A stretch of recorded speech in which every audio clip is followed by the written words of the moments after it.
recovery time, I felt exactly the same. I felt like I was being fooled a bit when I was educated, in the normal mainstream personal trainer school. So that's what I thought, that after when you take your muscles like to the point of maximum repetition, and also you have to rest for at least one day, maybe two. And when I was younger, like that's exactly what I've done, because I knew I have the soreness, I have the the DOMS and all, and then I felt like I was fooled that I can that I never, I kind of, as you say, I never have to recover again, like from workouts. But as I understand, you don't differentiate too much between aerobic and anaerobic, like strength and aerobic. If someone is consulting with you, can I gain weight or not? But I think you will probably agree with me that people, maybe they are used to the the standard American diet or the Western diet, that in that diet, if you want to gain weight on any program, any, I don't know, strength program or bodybuilding, so you do it quite fast. And when you are on ketosis a lot, and when you based on animal protein and a lot of protein and fat, so I think things take a bit more time, and people are not that patient. Yeah.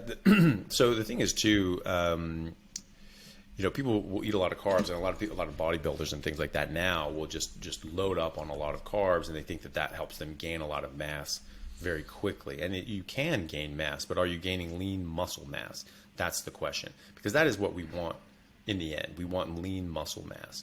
And well, you look at these bodybuilders, and a lot of times they'll have their bulking phase and their cutting phase. Well, they'll eat just tons and tons of carbs and tons of things, meat as well, certainly. Maybe not as fatty meat as they should be, but they still will eat meat. And then they'll go into their cutting phase, and then some of these guys, because they're just such large individuals, they can lose 80 pounds, and they cut down much smaller than what they are. Well, they're not losing muscle. They're actually losing a lot of fat and glycogen and water weight that they never needed to have in the first place. If you eat carbohydrates, you can actually because the insulin goes up, insulin blocks a hormone called leptin, which is secreted from our adipose tissue, our fat cells, and that goes to your brain and tells your brain how much energy we have. It's also from the stretch receptors in your stomach, but most of it comes from your fat cells, and so that tells your brain how much fat and energy we have available to us. And so it's like a running gas gauge in your car. It just says, okay, yeah, we're full, we're fine, we don't need to eat anymore. Insulin blocks that, so now your brain thinks that we don't have as much energy, maybe you don't have any energy if your insulin is really high, and then your blood sugar is dropping because your insulin's up so high, and you get this panic every few hours that says you have to eat, and so we do, and we overeat that way, and so you're gonna put on fat. That's just all you're going to do. And also because your insulin is high, you're in a fat storage metabolism as opposed to a fat burning and utilizing metabolism. So you're going to put on fat, and you're going to store in glycogen, because again, your body's just trying to get this blood sugar out of your body as quickly as possible. And so it's storing it in muscle glycogen, it's storing it in liver glycogen, it's storing it in fat. It's just get out of here. But not just in your fat tissue, also in your muscles.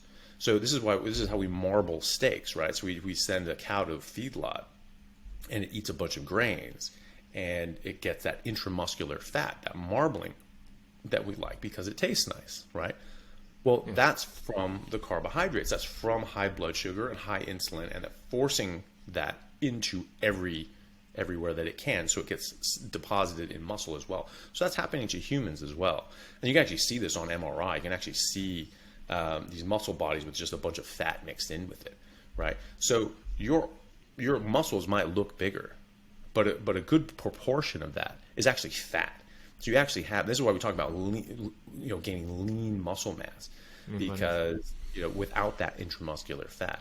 So when you're eating carbohydrates, you're going to get that intramuscular fat. So your muscles might look bigger, but they are not bigger. That's not more muscle. That's fat inside the muscle, and you'll have fat on the outside of the muscle as well. And then you have all that glycogen as well, and one glycogen molecule will attract two water molecules in with it.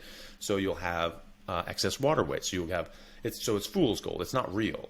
There's not real muscle mass, and that's why when you stop eating carbs and you start cutting down your calories, they lose 80 pounds and then they get to be shredded. Well, you don't have to do that. You can just put on lean muscle mass all the time, and it's actually not that hard. I've been very surprised at how quickly and easily it is to put on weight. Now I've been very big. I've worked out. I've been going to the gym and working out and very, very consistently for about 30 years now. And so, at my peak, I was probably 270 pounds. And that's how I would sort of start the rugby season. I'd be lifting a lot of weights and things like that. And then I'd sort of slimmed down to like 240, 245. That was usually my good playing weight, where I was like my fastest and biggest. And sometimes I wouldn't be able to maintain that, and I'd just be working out so much I just wouldn't be able to eat enough, and I'd lose more weight than that. But I've been quite big, and so maybe it's that I'm able to put on weight that my muscles already knew how to be that big. So and everybody's body is different, but for me, I've noticed that I can put on weight quite quickly. During COVID, all the gyms were locked down, which really bugged me because I actually had a home gym in Seattle, and I just moved to Australia, and I just kept thinking about like my damn gym like right there, and I can't use it. I was so upset. You should have imported the gym to Australia. Well, that was the thing. It was I wouldn't have been able to send it all, but I was looking into like buying equipment, but everybody did it. Everyone went nuts. Like everybody in Australia has a home gym now, and and so sure. These things were on back order for 2 months, and their prices were 3 times as high. So I just Wow. said forget it. But I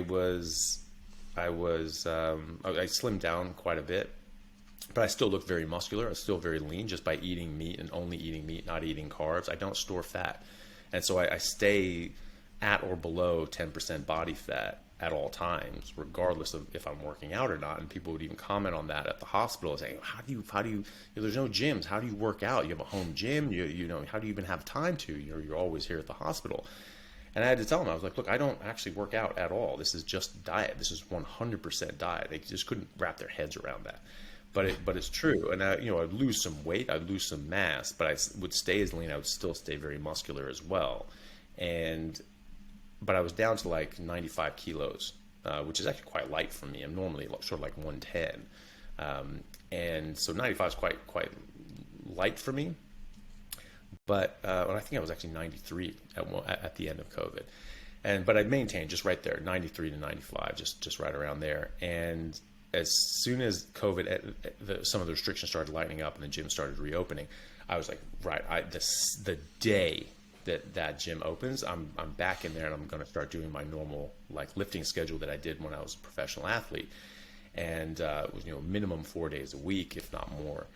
And so I got back in, and I just did that, and so I was working out 4 days a week religiously, sometimes 5 or 6 days a week. And even if it was just for like an hour or 90 minutes, I made sure that I got into the gym and did something. And even doing that, even though I wasn't working out for as long as I normally would, because sometimes I would work out for 3 or 4 hours, just because I had the time to. In my home gym, I did that. I would still get in for 60 to 90 minutes. So even just that, even just doing those workouts, but consistently, after 5 weeks, I went from 93 kilos to 105 kilos. Right. Wow. So only from animal-based food. That's it. Only eating meat, and just working out, pushing myself hard, just lifting weights. I wasn't really running or anything like that. Just like a warm up on the exercise bike, and just eating enough meat because my appetite doubled. I was eating twice as much meat as I was before, and I was just taking that meat and putting that in, and that just went right into making meat on my body.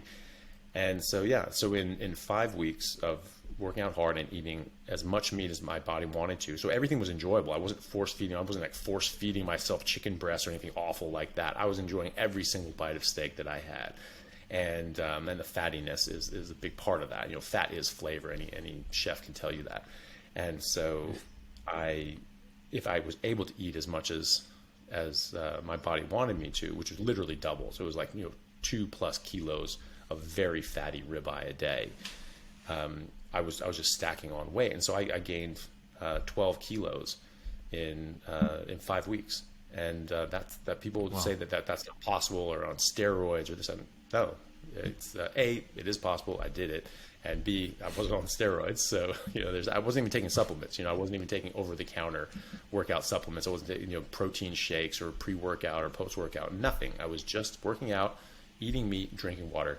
That's it. So for people that don't do kilos, that's like 25 pounds, maybe even a bit above 25 pounds. And between 25 and 30 pounds is 12 kilos. So, it's a significant amount of weight in a very short period of time.